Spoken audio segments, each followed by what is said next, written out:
Hey guys, learn A to Z stock market के channel पर आप सभी का स्वागत है। तो दोस्तों, आज हम बात करेंगे ममता मशीनरी कंपनी के आईपीओ के ऊपर। इस कंपनी का आईपीओ आ रहा है 19 दिसंबर को।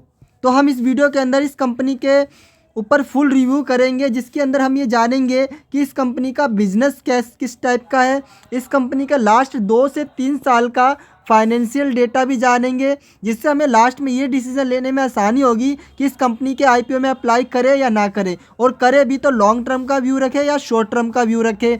तो आइए स्टार्ट करते हैं इस वीडियो को। तो हम पहले इस कंपनी के बिज़नेस को समझते हैं कि ये कंपनी किस टाइप का बिज़नेस करती है।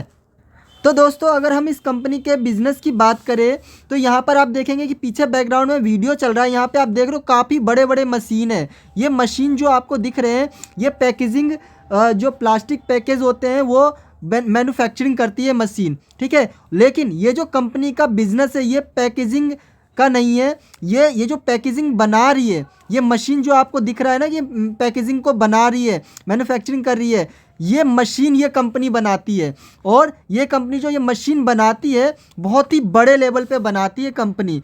और तो और इसका प्रेजेंस ग्लोबल लेवल पर है। ये कंपनी जो है इस मशीन को, जो प्लास्टिक बैग बनाने वाली जो मशीन से, ये आप देखेंगे कि प्रोडक्ट को कैसे इसके अंदर डाला जा रहा है, चाहे वो कोई भी प्रोडक्ट, मतलब प्रोडक्ट के अंदर जो सामान डाला जा रहा है, ठीक है।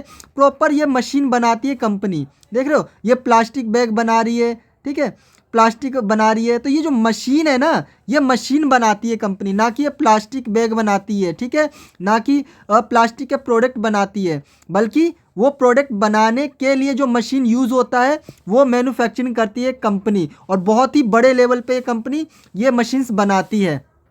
यहाँ पर आप देखेंगे कि ये नियरली 4,500 से ज़्यादा मशीन्स मोर देन 75 से ज़्यादा कंट्रीज़ के अंदर इंस्टॉल कर रखी है कंपनी। जो Mamata is one of the largest manufacturing and exporter company है ये। मतलब ये जो कंपनी है, ये मैन्युफैक्चरिंग के अंदर और एक्सपोर्टर के अंदर सबसे बड़ी कंपनी है, ठीक है। One of the largest company है ये, ठीक है। और तो और ये 75 से ज़्यादा कंट्रीज़ में ये कंपनी अपने प्रोडक्ट को, अपने मशीन को ये एक्सपोर्ट करती है। यहाँ पर आप देखेंगे कि प्लास्टिक बैग हो गया, pouch making machine, globally level पर ये, ठीक है, इस टाइप के ये प्रोडक्ट, इस टाइप के मशीन्स ये बनाती है, जो कि प्लास्टिक बैग और पाउच बैग बनाती है इस, ठीक है, इस टाइप की ये मशीन्स बनाती है, ये बड़े लेवल पे वो भी।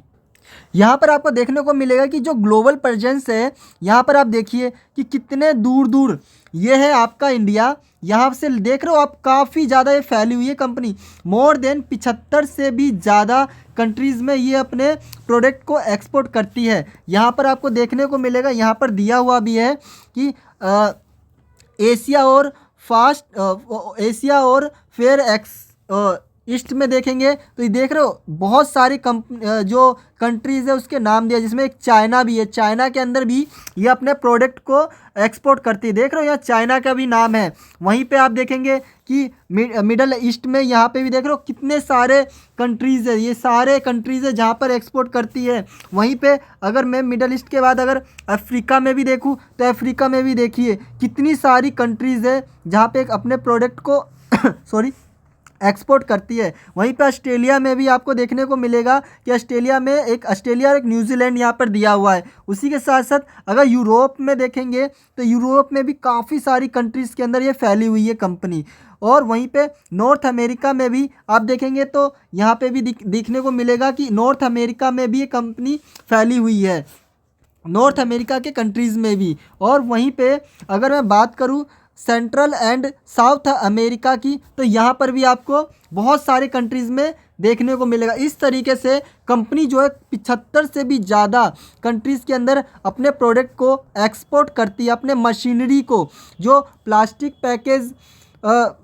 प्लास्टिक बैग बनाने वाली जो मशीनें हैं, पाउच बनाने वाली जो मशीनें हैं, उसको एक्सपोर्ट करती है बहुत ही बड़े लेवल पे एक कंपनी।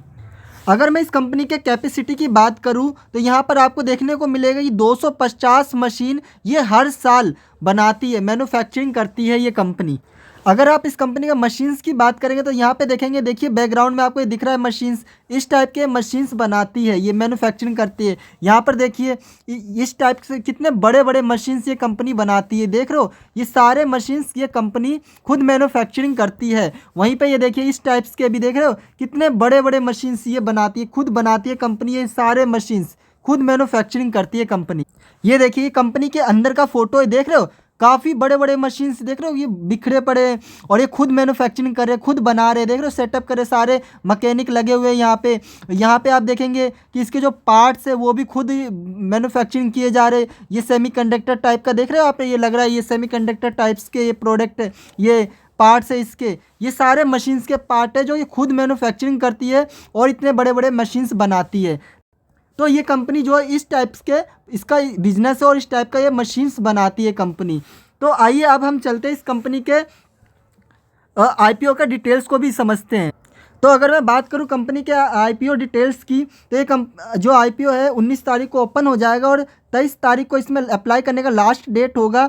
इस कंपनी का जो आईपीओ का प्राइस बैंड है वो 230 से 243 रुपये पर शेयर रखा गया है। ये कंपनी का आईपीओ लिस्टिंग जो होगा एनएससी और बीएससी दोनों पर लिस्ट होगा और इसमें जो रिटेलर्स कोटा जो है उसमें 35% रिटेलर्स को दिया गया है। अगर आईपीओ इशू साइज़ की बात करें, मतलब मार्केट कैप भी आप बोल सकते हैं इसे, तो लिस्टिंग होने से पहले इसका जो मार्केट कैप होगा 179.39 करोड़ की कंपनी का मार्केट कैप होगा। और अगर मैं इस कंपनी के फेस वैल्यू की बात करूं तो 10 रुपये पर इक्विटी शेयर रखा गया है, जो कि बहुत ही अच्छी बात है। यहाँ पर आप देखेंगे प्रमोटर्स होल्डिंग में, तो लिस्टिंग से पहले कंपनी के पास जो प्रमोटर्स होल्डिंग है 92.45% प्रमोटर्स होल्डिंग रहेगा। जब 23 तारीख को लास्ट अप्लाई डेट होगा उसके बाद यहाँ पे 24 से 26 तारीख को आपको ये पता चल जाएगा कि आपको ये आईपीओ मिला है या नहीं मिला। अगर आपको ये आईपीओ अलॉट नहीं हुआ है तो आपका जो पैसा है रिफ़ंड हो जाएगा 26 तारीख तक। अगर ये आपको आईपीओ मिल गया है तो आपको मैसेज के थ्रू 26 तारीख तक आपको बता दिया जाएगा कि आपको आईपीओ मिला है या नहीं मिला है। अगर मिल गया तो आपके डीमैट अकाउंट में भी आपको शो होने लग जाएगा। और इस कंपनी का जो आईपीओ लिस्टिंग है वो 27 तारीख को ये आईपीओ लिस्ट हो जाएगा। अगर मैं बात करूं लॉट साइज़ की, तो इस कंपनी का जो आईपीओ जो प्राइस बैंड रखा गया है 230 से 243 रुपये पर शेयर है और वहीं पे एक लॉट के अंदर आपको 61 शेयर्स मिलेंगे। अगर मैं बात करूँ स्मॉल HNI कोटे की, तो यहाँ पर आपको मिनिमम 14 लॉट मिलेगा जिसमें 2 से 10 लाख इन्वेस्ट किया जा सकता है। वहीं पे अगर मैं बात करूं बिग NHI कोटे की, तो यहाँ पे 68 लॉट मिनिमम अप्लाई किया जा सकता है और इन्वेस्टमेंट अमाउंट 10 लाख होना चाहिए, 10 लाख से ज़्यादा। अगर मैं इस कंपनी के लास्ट 3 साल के फाइनेंशियल डेटा की बात करूं, 2022 से लेकर 2024 तक के फाइनेंशियल डेटा की बात करूं, तो यहाँ पर आपको देखने को मिलेगा जहाँ 2022 में कंपनी के एसेट्स 216 करोड़ का था, वहीं पे 2024 आते आते कंपनी का एसेट्स बढ़कर 237 करोड़ का हो गया। वहीं पे कंपनी के रिवेन्यू की बात करें तो यहाँ पर आपको देखने को मिलेगा कि 2022 में कंपनी के पास 196 करोड़ का रिवेन्यू था, वहीं पे 2024 आते आते कंपनी का रिवेन्यू बढ़कर 241 करोड़ का हो गया। तो मतलब कंपनी का एसेट्स भी अच्छा खासा बढ़ा है लगातार 3 साल से और कंपनी का रिवेन्यू भी बहुत अच्छी तरह से ग्रोथ हुआ है। वहीं पे अगर प्रॉफिट आफ्टर टैक्स की बात करूं जिसे आप पैट मार्जिन भी कहते हैं, तो अगर वहां देखेंगे कि 2022 में कंपनी ने जो 21 करोड़ का प्रॉफिट किया था, वहीं पे बढ़कर 2024 में ये 36 करोड़ का इसका प्रॉफिट हो गया। तो हर साल इसका लगातार 3 साल से कंपनी का प्रॉफिट बढ़ा ही है और बढ़कर बहुत अच्छा ग्रोथ भी हुआ है कंपनी का प्रॉफिट में। अगर मैं कंपनी के नेटवर्थ की बात करूं तो यहाँ पर आपको देखने को मिलेगा कि कंपनी के पास 2022 में 103 करोड़ का नेटवर्थ था, वहीं पे 2024 आते आते कंपनी का नेटवर्थ बढ़कर 131 करोड़ का हो गया। तो फाइनली अगर हम बात करें कंपनी के एसेट्स की, तो वो भी अच्छा खासा बड़ा है, रिवेन्यू भी बहुत अच्छा जंप देखने को मिला है, कंपनी लगातार प्रॉफिट कर रही है और नेटवर्थ भी कंपनी का ठीक ठाक ग्रोथ हो रहा है। अगर मैं बात करूं कंपनी की आप बोरिंग को लेके, तो यहाँ पर आप देखेंगे कि 2022 में कंपनी के पास 20 करोड़ का बोरिंग हुआ करता था, ठीक है, लेकिन अब 2023 में ये घटकर 18 करोड़ का हो गया और 2024 आते आते ये और घटकर 11 करोड़ का हो गया। अगर 2024 के ही जून के क्वार्टर में देखेंगे तो ये जो रिवेन्यू है ये और भी घटकर 4 करोड़ के आसपास ही रह गया। सॉरी, बोरिंग 4 करोड़ के आसपास ही रह गया। मतलब कंपनी के पास बहुत ही कम डेप्थ है। जो कर्जा है सिर्फ 4 करोड़ का ही कर्जा है। और तो और ये कंपनी बहुत छोटी कंपनी है। मतलब 179 करोड़ की कंपनी है। इस कंपनी का जो मार्केट कैप है लिस्टिंग से पहले, तो बहुत ही छोटी कंपनी है ये। और इस पे जो बोरिंग भी है वो भी बहुत कम है। देखा जाए तो हर साल कंपनी अपने बोरिंग को बहुत कम कर दी है। अब जहाँ 2022 में 20 करोड़ का होता था, अभी वो 2024 में, जून के 24 में ये आपको 4 करोड़ के आसपास इसका बोरिंग देखने को मिला है। तो ये एक बहुत ही अच्छी इसके अंदर चीज़ है कि बोरिंग को हर साल घटाया है। ठीक है, और अब जो है जहाँ 20 होता था वहाँ पे 4 करोड़ का ही बोरिंग है। अगर मैं कंपनी के की पॉइंट्स की बात करूँ तो यहाँ पर आप देखोगे कंपनी का ROC और ROE देखिए, 27% कंपनी का, करीब करीब 28% कंपनी का ROE है और ROCE देखिए 31% कंपनी का है, जो कि बहुत अच्छी बात है। कंपनी बहुत अच्छे से अपने एसेट्स को यूज़ कर रही है। ठीक है, और अच्छे खासे तरीके से प्रॉफिट भी कर पा रही है जनरेट। ठीक है, वहीं पे कंपनी का जो डेप्थ है वो भी बहुत कम है। जो कंपनी के पास जो कर्जा है, जो बोरिंग है, वो भी बहुत कम है। ठीक है, वहीं पे रिटर्न ऑन नेटवर्थ की बात करें तो वो भी देखिए कितना अच्छा ग्रोथ हो रहा है कंपनी का। 27% कंपनी का RONW है। ठीक है, और पेट मार्जिन अभी मैंने आपको दिखाया था कि 15% कंपनी का पेट मार्जिन है, जो कि बहुत अच्छी बात है। तो ओवरऑल देखा जाए तो कंपनी का जो है जो फंडामेंटल जितने भी फाइनेंशियल डेटा या बिजनेस बैलेंस शीट की बात करें, सब कुछ स्ट्रॉन्ग है कंपनी का। और अगर यहाँ पे लिस्टिंग से पहले आप देखेंगे कंपनी का P रेशियो, तो वो भी 16.5% के आसपास, सॉरी 16.59 इसका P रेशियो है, वो भी लिस्टिंग से पहले। तो ये भी बहुत अच्छी बात है। कंपनी का जो कंपनी बहुत ही थोड़ा सस्ता है, मतलब कंपनी हमें सस्ते लेवल पे मिल रही है इस टाइम। ठीक है, तो अगर हम ओवरऑल देखें कि कंपनी का बिजनेस A1 है। कंपनी बहुत ही स्ट्रॉन्ग बिजनेस करती है और तो और बहुत ही बड़े लेवल पे कर रही है। तो बिजनेस तो मुझे कंपनी का A1 लगा है। बहुत ज़बरदस्त कंपनी का बिजनेस है ये। हर कंपनी जितने भी पैकेजिंग के अंदर, मशीनरी के अंदर जो कंपनी है, उसके अंदर ये अलग लेवल पे निकल कर सामने आ रही है, क्योंकि इसके पास जो कंट्रीज़ देखिए, एक्सपोर्ट भी बहुत बड़े लेवल पे करती है। ये one of the largest company है एक्सपोर्ट करने में और मैन्युफैक्चरिंग करने में। ठीक है, हर साल ये करीब करीब 250 मशीन्स मैन्युफैक्चरिंग कर लेती है। और तो और ये बहुत ग्लोबल प्रेजेंस देखेंगे तो 75 से ज़्यादा कंट्रीज़ में ये फैली हुई है कंपनी। ठीक है, अपने प्रोडक्ट को एक्सपोर्ट करती है। तो देख लो कितने बड़े लेवल पे, अगर इसके बिजनेस की बात करें तो बहुत ही स्ट्रॉन्ग बिजनेस है, दमदार बिजनेस है। और तो और ये कंपनी का जो IPO, मतलब ये जो मार्केट कैप है, वो भी बहुत ही छोटी है। ठीक है, तो इस हिसाब से कंपनी अच्छा खासा ग्रोथ हो सकती है कंपनी। अगर मैं फाइनेंशियल डेटा की बात करूँ इस कंपनी के, तो लगातार ये कंपनी अपने डेटा को, अपने फंडामेंटल्स को बहुत स्ट्रॉन्ग कर रही है। ठीक है, अपने बैलेंस शीट को बहुत स्ट्रॉन्ग कर रही है। और तो और बोरिंग देखिए, लगातार कंपनी ने अपने बोरिंग को कम किया है और अपने ग्रोथ को बढ़ाया है।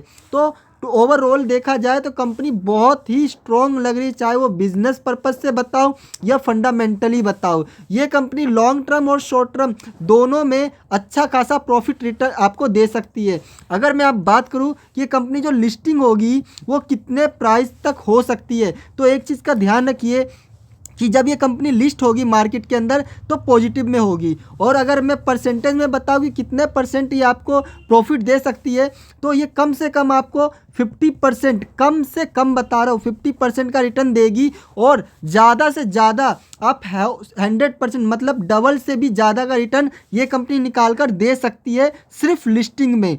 तो ये मान के चलिए कि 50% से ऊपर का रिटर्न ये आपको निकाल के देगी लिस्टिंग के अंदर। तो जो शॉर्ट टर्म वाले हैं वो बिल्कुल इसमें ट्राई करिए, और जो लॉन्ग टर्म वाले हैं वो तो बिल्कुल इसको छोड़ना नहीं है, इस कंपनी को पकड़ के बैठ जाइए, बस मैं यही कहूँगा। ठीक है, लेकिन लास्ट में एक चीज़ और कहूँगा, ये मेरा व्यू था, ये मेरा एनालाइज था इस कंपनी के आईपीओ के ऊपर। आपको क्या लगता है? अपने फाइनेंशियल एडवाइजर से ज़रूर बात करिएगा इस कंपनी के आईपीओ के ऊपर।